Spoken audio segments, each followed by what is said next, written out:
साहब अमर रहे। आज इस भदौरा ग्राम सभा में हम लोग पूज्य बाबा साहब जी की जन्म जयंती मना रहे हैं। ये उनकी 134वीं जन्म जयंती है। इस जन्म जयंती के शुभ अवसर पर यहाँ पर उपस्थित इस ग्राम सभा के सभी सम्मानित बुजुर्गों, नौजवानों, माताएं, बहनें और हमारे साथ जो हमारे मंच पे खड़े हैं सभी साथीगण, मैं आप सभी लोगों का इस बाबा साहब के जन्म जयंती पर हार्दिक स्वागत, अभिनंदन, वंदन करता हूँ। मित्रों, आज हम लोग एक ऐसे महामानव का जन्मदिन मना रहे हैं।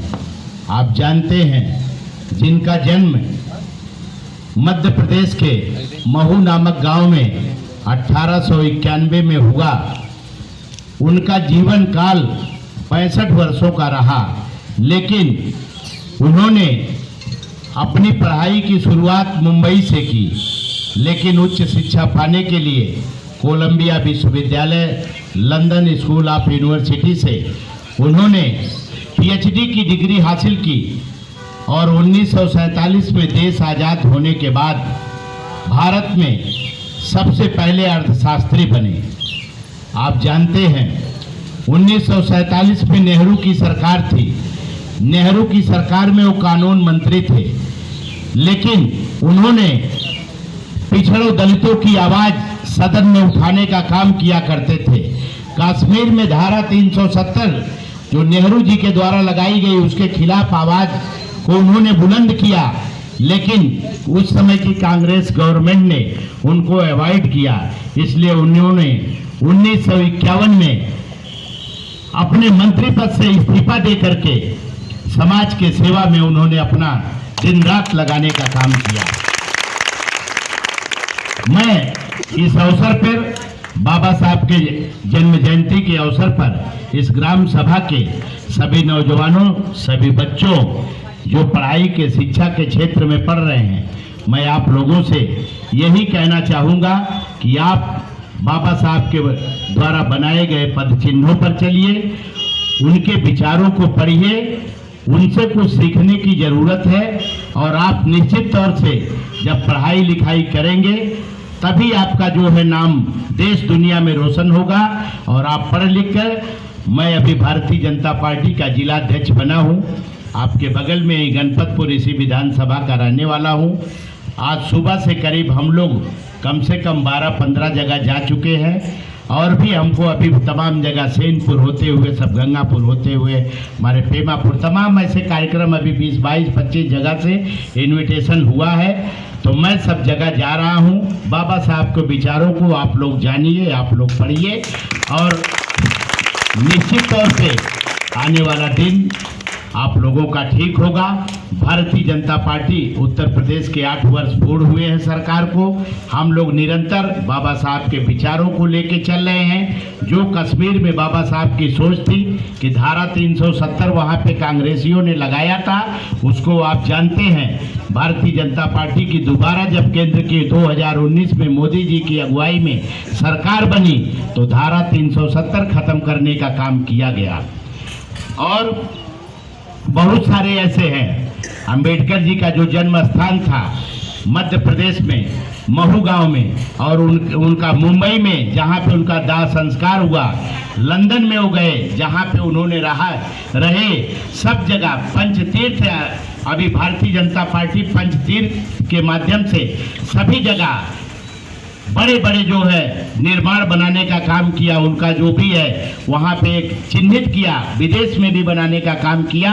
तो वैसे मैं यहाँ पे उपस्थित सभी ग्रामवासियों को, सबको हार्दिक शुभकामना देता हूँ कि आप लोग जन्म जयंती बाबा साहब के मनाइए और उनके पद चिन्हों पे चलिए, जिससे आने वाली पीढ़ी हमारी जागृत हो और पढ़ लिख कर इस भदौरा ग्राम से और इस अतरौलिया विधानसभा आजमगढ़ जिले से यहाँ से लोग पढ़ लिख के जाए, देश दुनिया में अपना नाम करें। यहाँ पे उपस्थित हमारे जय जी अभी जो भाषण दे रहे थे, यहाँ पे बाबा साहब के ऊपर आप सभी ग्रामवासियों को मैं अपने दिल की गहराइयों से हार्दिक स्वागत, अभिनंदन, वंदन करते हुए और बाबा जी के चरणों में प्रणाम करते हुए अपनी वाणी को देता हूँ विराम। जय जय श्री राम। बाबा साहब अमर रहे।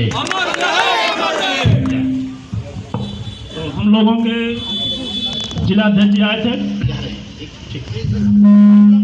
बीच में भाषण हमारा रुक गया था।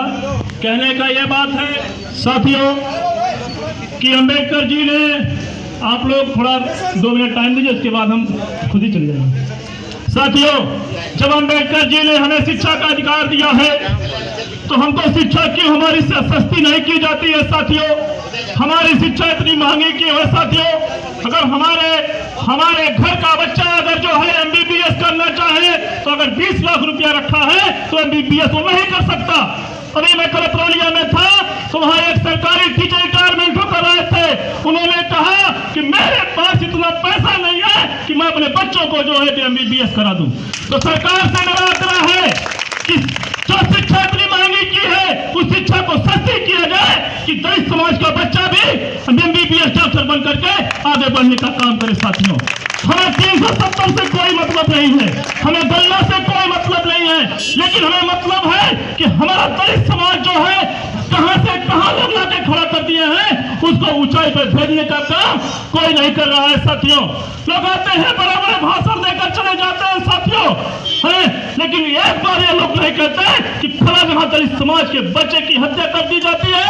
अब घोड़ी पे अगर दलित समाज का बच्चा अगर करता है, अगर मोच रख लेता है, अगर मोच रख लेता है तो क्यों मारा जाता है साथियों? क्यों मारा जाता है साथियों? जब दलित समाज का बच्चा जो है घोड़े पर बैठ कर दूल्हा बनता है साथियों, तो कौन से ऐसे लोग हैं उसको घोड़े पर नहीं बनने देते साथियों? इसकी लड़ाई लड़ने की जरूरत है, सड़क से लेकर के संसद तक लड़ने की जरूरत साथियों। क्यों दलित समाज का बच्चा जो है घोड़ी पे बैठता है तो उसको प्रताड़ित किया जाता है साथियों? हमें बहुत अफसोस की बात है साथियों कि उन लोगों को घोड़ी से क्यों नहीं उतारा जाता है, हर दलित समाज के बच्चे को उतारा जाता है साथियों। अगर दलित समाज का बच्चा अगर जो है नलके से पानी पी लेता है तो कौन से ऐसे लोग हैं जो नल छूने नहीं देते साथियों? और ये भी आपको बता दें कि मुझे जेल हो जाएगी, जेल हो जाने दो, अम्बेडकर जी के नाम पे मेरी हत्या हो जाने दो, लेकिन मैं अपने विचार को बदलने वाला कतई नहीं हूँ साथियों। लोग आएंगे, लोग चले जाएंगे साथियों, लेकिन ये बात याद हमेशा रखना कि अम्बेडकर जी का दामन कभी छोड़ने की जरूरत साथियों नहीं है। सरकार आएगी और सरकार जाएगी, इससे कोई फर्क नहीं पड़ा अभी तक इस समाज के लोगों को। लेकिन तब साथियों हम कहना चाहते हैं कि अम्बेडकर जी ने कहा था साथियों, आप सुन लीजिए, कहा था मैं भले ही हिंदू घरे पैदा हुआ हूँ, मेरा ये जो है मेरे बस में नहीं था कि मैं हिंदू घरे पैदा हुआ, लेकिन उन्होंने कहा था कि मैं हिंदू बन के कतई नहीं मरूंगा। उन्होंने बौद्ध धर्म अपना करके अंतिम सांस ली बौद्ध धर्म में जाकर साथियों। ये बात लोग नहीं बताएंगे साथियों, ये बात नहीं बताएंगे, क्योंकि इनको जो है इनसे मतलब है जो बड़ी बड़ी कुर्सियों पे बैठे हैं साथियों। अब साथियों मैं अपनी बात को विराम देता हूँ। जय हिंद, नमो बुद्धाय।